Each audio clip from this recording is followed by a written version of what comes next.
नहमदुहु व नसल्ली अला रसूलिहिल करीम अम्मा बाद। आज की वीडियो में मैं जिस मौजू पर गुफ्तगू करूंगा वो मौजू है शैतान और उसके वसवसों से कैसे दूर रहा जाए। मैं इस वीडियो में आपके सामने चंद एक तरीके बयान करूंगा।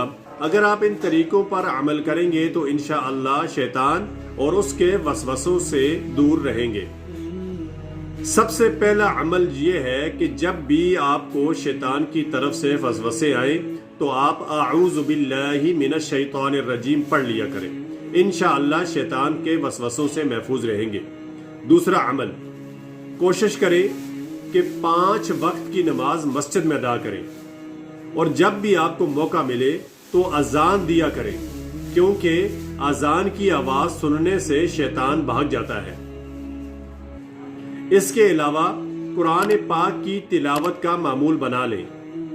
अल्लाह के नबी सल्लल्लाहु अलैहि वसल्लम ने इरशाद फरमाया है कि अपने घरों को कब्रिस्तान न बनाओ।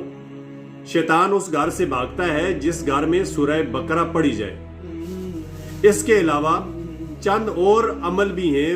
अगर आप इन अमाल को करेंगे तो इंशाअल्लाह शैतान के वसवसों से दूर रहेंगे। जब भी आप मस्जिद में दाखिल हो तो मस्जिद में दाखिल होने की दुआ पढ़ लिया करें। वो दुआ ये है, अल्लाहुम्मा फ़्तह ली अबवाब रहमतिक। और जब मस्जिद से निकले तो मस्जिद से निकलने की दुआ भी पढ़ लिया करें। वो दुआ ये है, अल्लाहुम्मा इन्नी अस्अलुका मिन फदलिक। तो ये ऐसे अज़कार हैं कि इन अज़कार के करने से शैतान भाग जाता है। इसके अलावा एक और कलिमात भी हैं जिनका रवायतों में जिक्र आता है कि जो शख्स भी इन कलिमात को रोजाना 100 मरतबा पढ़ लेता है तो वो पूरा दिन शैतान से महफूज रहेगा। वो कलिमात ये हैं, ला इलाहा इल्लल्लाहु वहदहु ला शरीका लहू लहुल मुल्कु व लहुल हम्दु व हुवा अला कुल्ली शैइन कदीर। इसके अलावा रात को सोने से पहले आयतुल कुर्सी जरूर पढ़ लिया करें। जो शख्स भी रात को सोने से पहले आयतुल कुर्सी पढ़ लेता है तो वो सुबह तक शैतान और उसके वसवसों से महफूज रहेगा।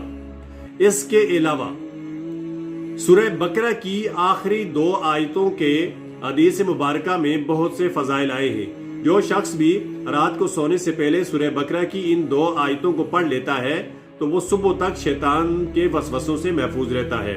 वो आये करीमा यहाँ से शुरू होती हैं, आऊज़ु बिल्लाहि मिनश शैतानिर रजीम बिस्मिल्लाहिर रहमानिर रहीम आमनर रसूलु बिमा उन्ज़िला इलैहि मिर रब्बिही वल मुमिनून। और ये सूरह बकरा के इख्तिताम तक आप पढ़ लें तो इंशाअल्लाह शैतान और उसके वसवसों से महफूज रहेंगे।